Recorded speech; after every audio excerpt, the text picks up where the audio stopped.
On demande d'écrire l'équation d'une droite dont la distance à l'origine est 5 et dont la perpendiculaire fait avec l'horizontale un angle de pi sur 6. Alors, vous aurez compris qu'ici, dans ce cadre d'exercice, ça fait partie directement, voilà, de développement théorique, hein. Il n'y a pas à faire quoi que ce soit parce que c'est vrai on peut par certaines réflexions retrouver l'équation. On peut retomber, il y a différentes méthodes à ça. Alors ici, je vais proposer qu'une seule méthode, une seule. Bon, j'aurais pu mettre la seconde, mais la première est beaucoup plus aisée, c'est de connaître sa matière. Et la matière, elle est reliée. Parce qu'ici, on demande d'écrire l'équation d'une droite dont la distance à l'origine est 5 et dont la perpendiculaire fait avec l'horizontale un angle de pi sur 6. Ce n'est rien d'autre que voilà, ceci. Donc l'équation normale d'une droite qui est justement l'équation normale d'une droite et l'équation de cette droite en fonction de la distance à l'origine justement. En fonction de la distance à l'origine, donc c'est-à-dire d'un rayon vecteur. Il y a un rayon vecteur mis en jeu et bien sûr de l'angle que fait la perpendiculaire avec cette droite. Enfin, l'angle que fait la perpendiculaire à cette droite avec l'horizontale. En d'autres termes, c'est bien ce qu'il y a ici dans cet énoncé-là. Il parle de distance à l'origine et d'angle par rapport à l'horizontale. Donc, vous voyez, écrire l'équation d'une droite dont la distance à l'origine, le rayon vecteur fait 5, et dont la perpendiculaire fait avec l'horizontale un angle pi sur 6. En d'autres termes, qu'est-ce que ça signifie? C'est l'équation normale de la droite qu'on demande de rechercher.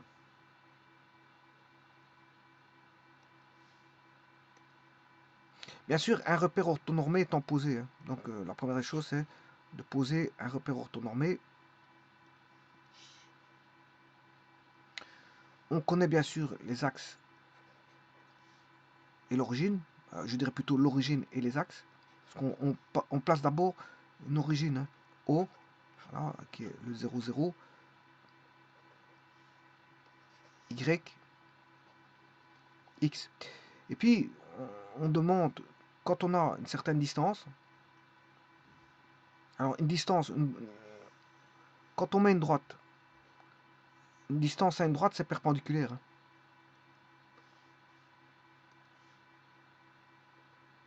La distance à une droite, c'est une perpendiculaire. C'est toujours la distance perpendiculaire qui est prise en compte. Bon, mais quelle distance? Mais la distance par rapport à l'origine ici. Au pied de la perpendiculaire qui est P. À la droite recherchée. La droite recherchée, c'est D. Donc qu'est-ce qu'on connaît ici? Pour écrire cette équation-là, il faut connaître voilà, le rayon vecteur. Alors, en d'autres termes, j'aurais pu mettre un vecteur OP. Si je mets le vecteur OP, la norme du vecteur OP, c'est la distance de O à P, qui est tout simplement un rayon vecteur. Donc c'est donné par rapport à un rayon vecteur, mais par rapport à un angle. Voilà, et l'angle que fait la perpendiculaire à cette droite avec l'horizontale. Avec l'horizontale, à cette droite. Quelle est la droite? C'est la droite, voilà, OP. C'est la droite OP. Donc l'angle par rapport à l'horizontale, bien sûr, je vais mettre l'horizontale.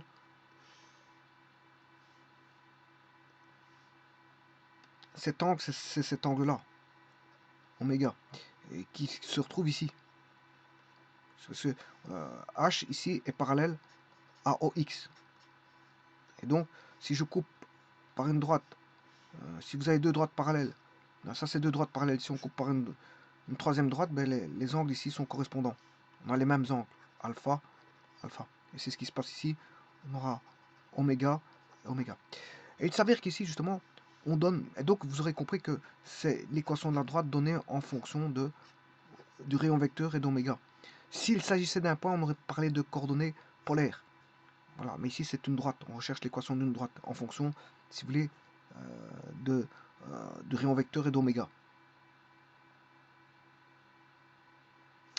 Bien, l'équation a été déterminée. Alors pour ça, je vous invite à aller voir la vidéo suivante qui est dénommée géométrie analytique dans le plan équation normale de la droite. Vous tapez ceci et vous aurez voilà, toute la théorie qui a été faite sur l'équation normale de la droite. Alors, bien sûr, je ne vais pas refaire la théorie parce qu'elle a été faite.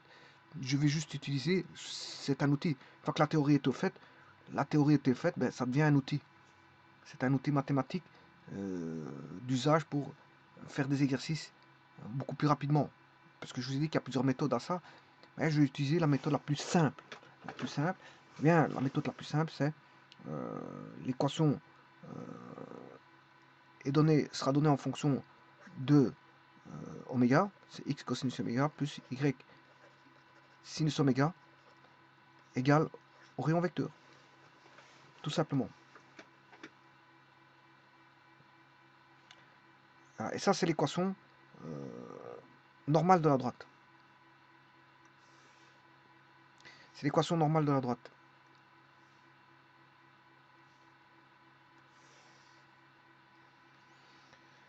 Ou oméga, bien sûr, c'est l'angle, comme je vous ai expliqué, là, faisant par rapport à l'horizontale, hein, angle que fait la perpendiculaire à cette droite avec l'horizontale. Bah, la perpendiculaire à la droite D, ben, c'est le support du rayon vecteur OP. Hein. La perpendiculaire. Voilà, la perpendiculaire à la droite D, la voici, c'est ce que je cherche l'équation. Voilà, eh bien, le vecteur OP, il est là. Et le support de la droite, enfin, du vecteur OP, le support, il est perpendiculaire à la droite D. Voilà. Et c'est l'angle oméga qui est pris en compte ici, oméga.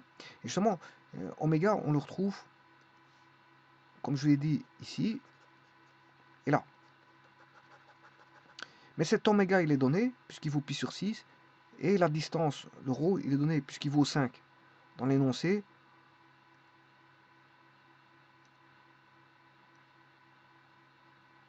que je vais rechercher, voilà. On a tout simplement rho qui vaut 5,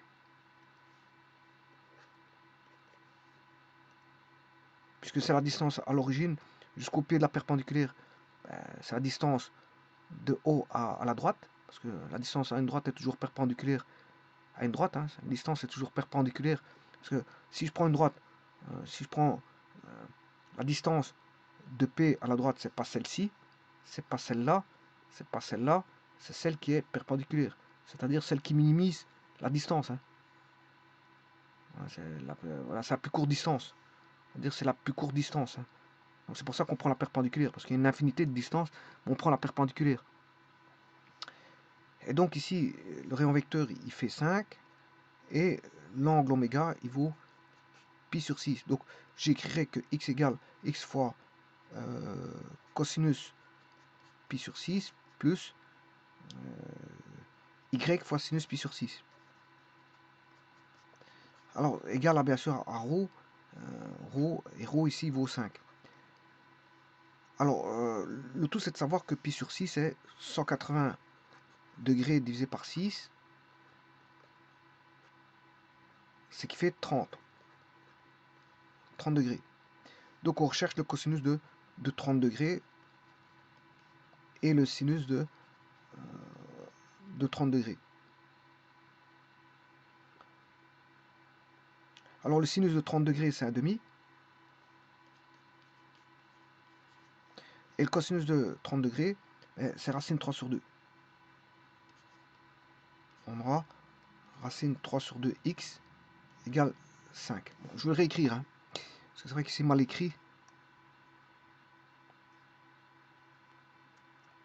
Donc l'équation normale, c'est celle-là. Hein. Racine 3 sur 2. Je vais tout multiplier par 2 parce que ça a une constante près. Je vais le faire dans un petit instant. Je vais éliminer les deux. L'équation, c'est racine 3 sur 2x plus 1 demi y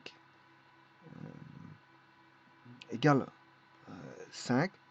Et maintenant, je peux tout multiplier par 2 parce que c'est à une constante près. Racine 3 plus 1 demi, enfin, je m'excuse, parce que ici, je multiplie par 2, plus 1y c'est y. Voilà, égale 5. Voilà, ça c'est l'équation normale de la droite. Là, j'ai multiplié par 2, c'est une constante près, elle est valable. Et bien sûr, l'équation normale, je vais l'écrire sous forme de ax plus by plus c égale 0. Donc j'aurai racine carrée de 3x plus y moins 5 égale 0. Et ça, c'est l'équation normale de la droite recherchée. Et donc là, il est bien à une distance de 5. La droite a une distance de 5 par rapport à l'origine. Et l'angle, il fait pi sur 6, c'est-à-dire 30 degrés. Là, on va voir ça tout de suite. Donc, on va écrire racine carrée de 3 fois x plus y moins 5 égale 0. Voici cette droite. Je vais chercher la distance de cette droite à l'origine. Vous allez voir que ça fait 5.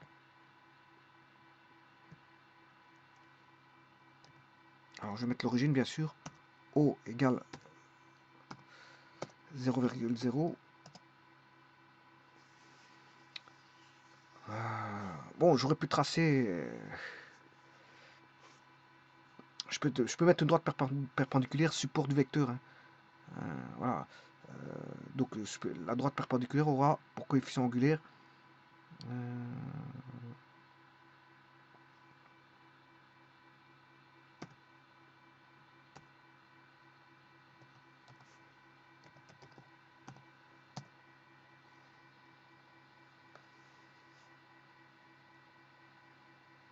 un instant.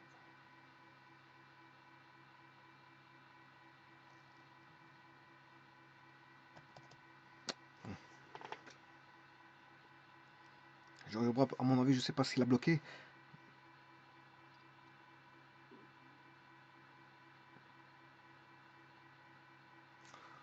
C'est pas ça, hein. Je vais modifier dans un petit instant, je m'excuse. Voilà. Ça, c'est le coefficient angulaire de la perpendiculaire. Voilà. Maintenant, bien sûr,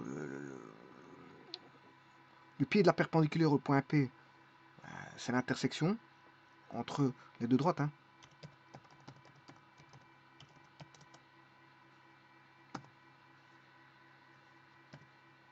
F et G.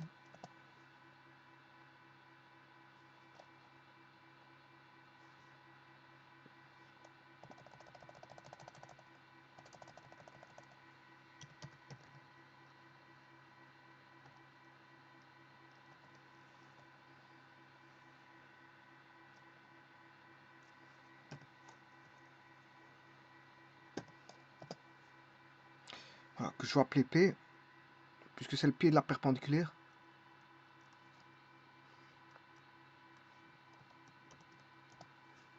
Voilà. La distance au P.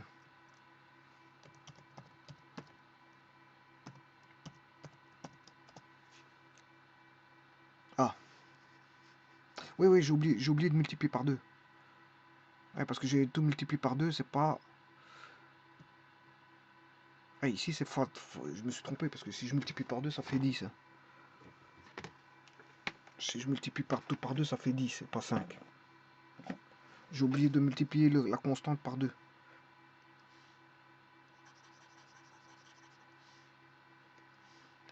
Donc là, on va mettre 10. Et bien sûr, là, c'est 10.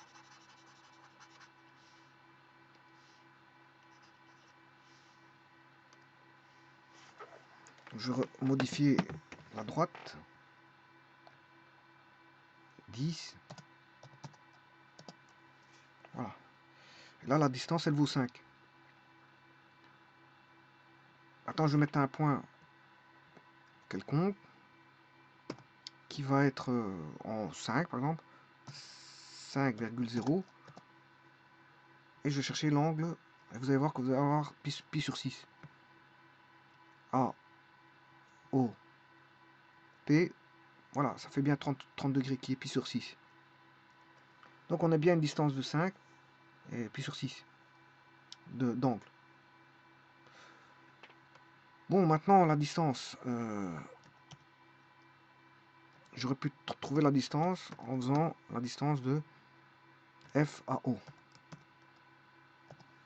Voilà, ça fait 5. C'est la distance d'un point de droite. Plutôt que d'avoir la distance d'un point à un point. de OAP, la distance de OAP, ben, je fais la distance de F, qui est la droite passant par P, au point O. Maintenant, je peux mettre le vecteur aussi, vecteur OP, voilà, et c'est le vecteur U.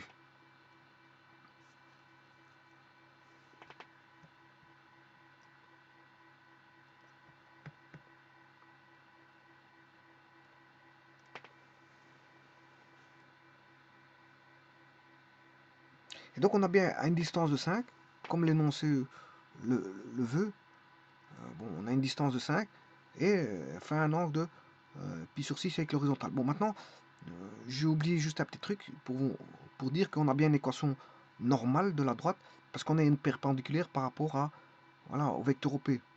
La droite D est perpendiculaire à... Alors pour ça, je vais rechercher un point sur la droite, point sur objet,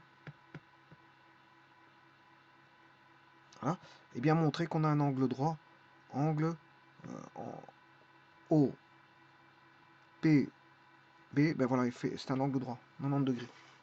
Donc c'est bien une équation normale de la droite. Parce qu'on a toujours un angle droit entre la droite recherchée et la distance. Parce qu'une distance, par définition, d'une droite à un point, c'est une perpendiculaire. Hein. Donc là, on a toujours... et de par ce fait, comme on a une droite perpendiculaire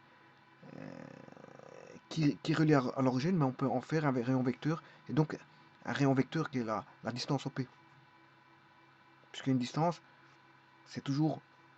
d'un point à une droite, c'est toujours perpendiculaire. Et on peut en faire en profiter pour en construire son rayon vecteur. Et donc, définir l'équation en fonction du rayon vecteur. Et d'un angle, bien sûr. Hein. L'angle qui est sur 6 ici. Par rapport à l'horizontale. Faite par, bien sûr, la droite perpendiculaire à F. Hein. Donc ici, je peux faire une droite parallèle.